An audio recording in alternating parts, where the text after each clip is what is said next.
Alhamdulillahi Rabbil Alamin. Nahmaduhu wa nasta'inuhu wa nastaghfiruh wa na'udzu billahi min shururi anfusina wa min sayyiati a'malina. May yahdihillahu fala mudilla lahu wa may yudlil fala hadiya lahu.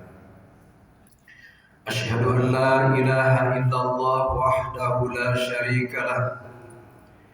Iyyahu na'budu wa iyyahu nasta'in.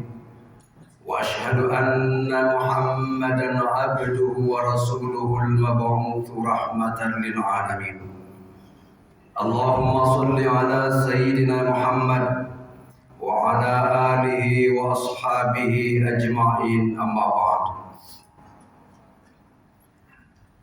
Kaum muslimin jamaah Jum'ah rahimakumullah, kita bersyukur kepada Allah Subhanahu wa taala dengan senantiasa mengucapkan alhamdulillahirabbil alamin. Salam dan salawat tercurah kepada junjungan kita Nabi besar Muhammad sallallahu alaihi wasallam.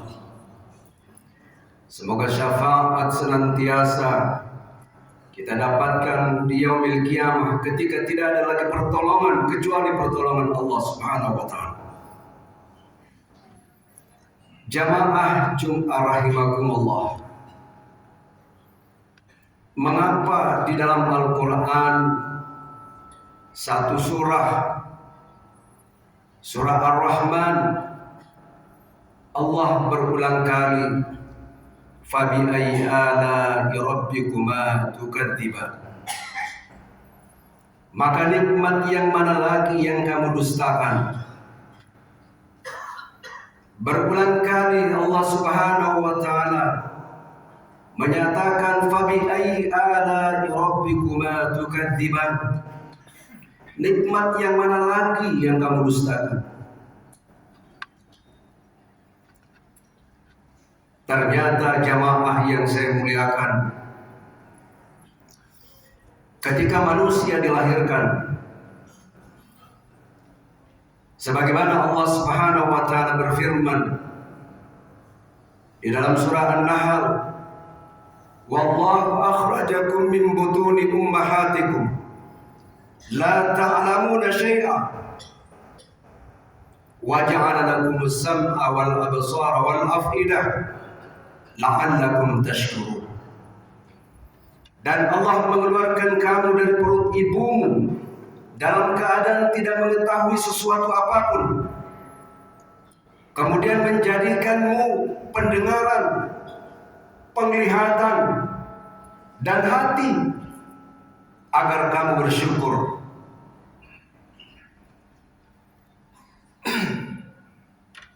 Ternyata dalam perjalanan hidup manusia,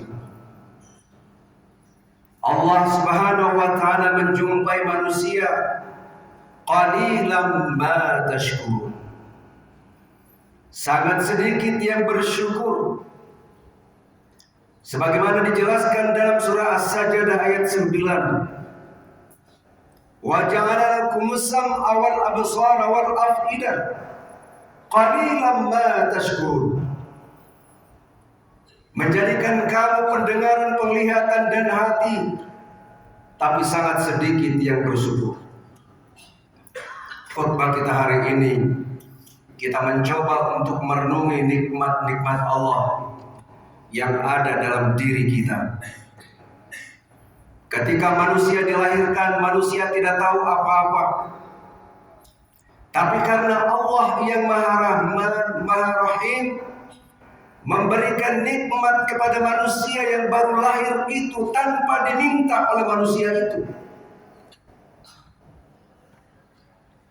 La ta'lamuna syai'a, tidak mengetahui sesuatu apapun. Tidak tahu berdoa, bermohon kepada Allah, tidak tahu. Tapi Allah dengan kasih sayangnya memberikan nikmat yang pertama tanpa diminta oleh manusia. Nikmat apakah itu? Nikmat naluri. Nikmat naluri. Menggunakan naluri untuk memahami satu sama lain. Sang ibu harus menggunakan nalurinya untuk memahami bayinya yang baru dilahirkan. Sang bayi harus menggunakan nikmat naluri itu untuk memberikan isyarat kepada ibunya bahwa dia harus makan atau minum atau dalam keadaan yang kurang sehat. Dia memberikan isyarat kepada ibunya, kepada ayahnya. Bayi yang baru dilahirkan ternyata Allah Subhanahu wa Ta'ala sudah menitipkan nikmat naluri. Apakah manusia hidup di muka bumi ini hanya dengan nikmat naluri? Ternyata manusia tidak bisa melaksanakan tugasnya sebagai khalifah di muka bumi ini hanya dengan nikmat naluri.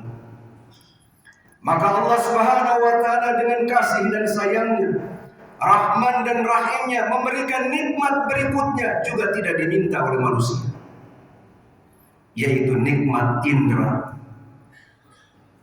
pendengaran, penglihatan, dan hati untuk memahami. Wallahu akhrajakum min butuni ummahatikum la ta'lamuna syai'a wa ja'ala lakum as-sam'a wal absara wal af'ida la'allakum tashkurun. Nikmat pendengaran tidak diminta dengan menadahkan tangan bercucur air mata, tidak pernah. Nikmat penglihatan, nikmat pemahaman di hati tidak pernah diminta oleh manusia, tapi hanya karena kasih dan sayangnya Allah. Apakah manusia yang ditugaskan sebagai khalifah di muka bumi hanya bermodalkan nikmat naluri dan panca indera, ternyata tidak bisa menjalankan tugasnya sebagai khalifah di muka bumi? Maka Allah dengan Rahman dan Rahimnya menitipkan nikmat berikutnya juga tidak diminta oleh manusia. Nikmat apa itu? Allah titipkan nikmat akal. Tidak pernah kita minta diberikan akal, tapi kasih dan sayangnya Allah, Rahman dan Rahimnya Allah, Allah titipkan nikmat akal agar manusia yang telah dimodalkan nikmat naluri dan indera diberikan nikmat akal agar dia bisa menjalankan tugasnya sebagai khalifah dengan sebaik-baiknya dengan menggunakan akal sehatnya.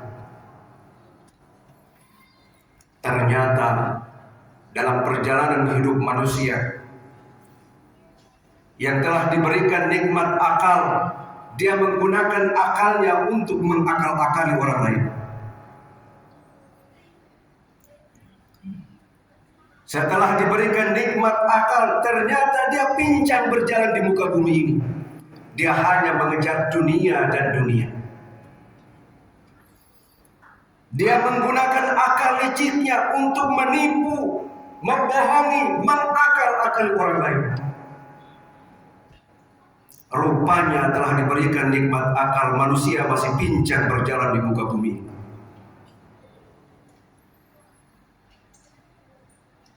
Kelihatan manusia hanya memburu urusan dunia. Maka Allah dengan Rahman dan Rahimnya menitipkan nikmat berikutnya. Mudah-mudahan nikmat berikutnya ini manusia mampu menjalankan tugasnya sebagai khalifah dengan sebaik-baiknya, yaitu nikmat agama. Diberikan nikmat agama, Untuk apa agama ini diturunkan? Sebagai penyelaras, sebagai penyeimbang, sebagai filter, sebagai penyeimbang antara dunia dan akhirat. Di dalam agama itu ada perintah sholat. Sholat sebagai penyeimbang, mencegah perbuatan keji dan mungkar. Dalam gerakan sholat ada ruku.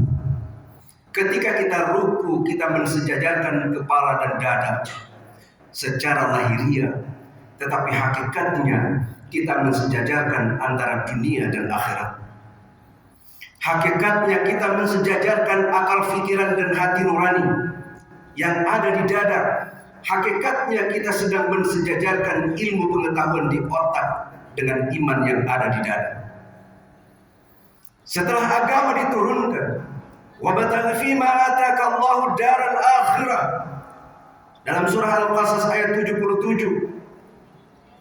wabtaghi fima ataka Allahu daral akhirah wa la tansa nasibaka minad dunya. Kejarlah, raihlah demi kebahagiaan akhiratmu, tapi jangan lupa urusan duniamu. Kenapa akhirat dulu disebut? Karena akhirat adalah kehidupan yang abadi. Allah turunkan keseimbangan melalui agama.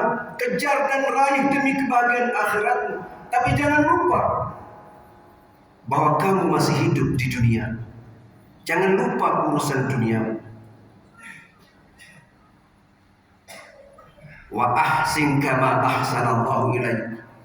Berbuat baiklah kepada orang lain sebagaimana Allah telah berbuat baik kepadamu. Itu juga keseimbangan. Tidak seimbang jika hanya berbuat baik kepada manusia. Tidak seimbang jika Allah lah yang berbuat baik kepada kita tanpa kita berbuat baik kepada sesama manusia. Allah turunkan keseimbangan melalui agama sebagai penyelaras. Apakah manusia dengan tugasnya sebagai khalifah di muka bumi bermodalkan nikmat naluri, nikmat indra, nikmat akal, nikmat agama, apakah telah cukup? Ternyata jamaah yang saya muliakan, agama telah diturunkan di hadapannya sebagai penyeimbang, penyelaras. Ternyata masih juga berbuat maksiat kepada Allah Subhanahu wa taala. Agama telah diturunkan sebagai penyelaras, tapi masih juga manusia pincang berjalan di muka bumi ini. Dia sepelekan agama, dia lebih mementingkan akal pikirannya. Ternyata setelah agama diturunkan pun manusia tetap berbuat maksiat, tetap korupsi. Agama telah dia sandang, titel-titel agama telah dia sandang.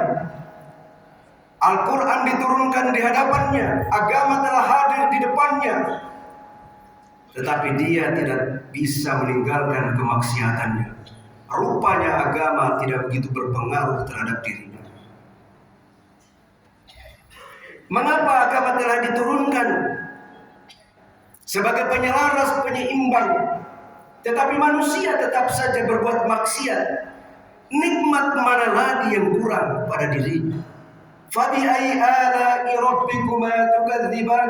Nikmat yang mana lagi yang kamu dustakan? Semua nikmat kuberikan tanpa diminta oleh manusia. Semua nikmat yang diberikan tanpa menadahkan tanganmu di hadapannya. Apa yang menyebabkan? Ternyata jamaah yang saya muliakan, kita masih kekurangan satu nikmat. Kita masih kekurangan satu nikmat. Nikmat yang saya sebutkan tadi tanpa diminta oleh manusia, hanya karena kasih dan sayangnya Allah. Yang beriman dikasih, yang kafir dikasih, yang menyembah Allah dikasih, yang tidak menyembah Allah tetap dikasih oleh Allah, karena Allah itu Maha Pengasih tak pandang kasih. Allah Maha Pengasih tak pandang kasih, Maha Penyayang. tak pandang saya. Dia tetap memberikan, tetapi agama telah diturunkan, masih juga berbuat maksiat. Ternyata kita kekurangan satu nikmat. Kali ini kamu harus menadahkan tanganmu dan memohon kepada Allah nikmat itu. Ternyata nikmat yang dimaksud adalah hidayah. Nikmat hidayah. Maka Allah tidak saja mengatakan bahwa kamu kekurangan satu nikmat, kamu harus minta. Tapi Allah sendiri mengajarkan bahasa untuk meminta kepadanya. Ihdinas siratal mustaqim. Berilah kami petunjuk. Berilah kami hidayah. Meskipun agama telah diturunkan tapi tidak ada hidayah, maka dia tetap saja berbuat kesalahan dan kemaksiatan. Nikmat ini harus menadahkan tangan dan bermohon kepada Allah. Ihdinas siratal mustaqim. Bahasa seolah bahasa manusia, tapi Allah lah yang mengajarkan bahasa untuk manusia. Mohon hidayah. Dan itu berulang kali kita bermohon. Ketika kita mendirikan sholat, kita bermohon berulang kali. Ihdinas siratal mustaqim. Tunjukilah kami jalan yang lurus. Menurut Profesor Quraish Shihab,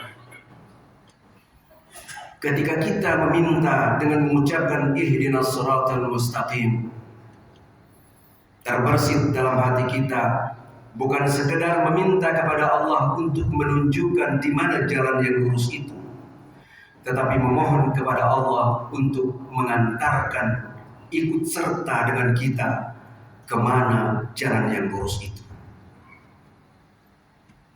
Jamaah Jumat rahimakumullah, semoga kita menjadi abdan syakur, hamba Allah yang pandai bersyukur kepadanya, sampai kepada titik Allah mempertanyakan nikmatnya, fa bi ayyi ala'i rabbikuma tukadziban. Maka betapa teganya hamba yang tidak bersyukur atas nikmat-nikmat Allah. Semoga ini menjadi renungan bagi kita semua, bahwa kita butuh hidayah, petunjuk dari Allah Subhanahu wa Ta'ala, hingga kita mencapai tingkatan insanul kamil, manusia yang sempurna di hadapan Allah Subhanahu wa Ta'ala. Barakallahu li wa lakum fil Qur'anil Karim, wa nafa'ani wa iyyakum minal ayati wa dzikril hakim, wa taqabbal minni wa minkum tilawatahu innahu huwal ghafurur rahim.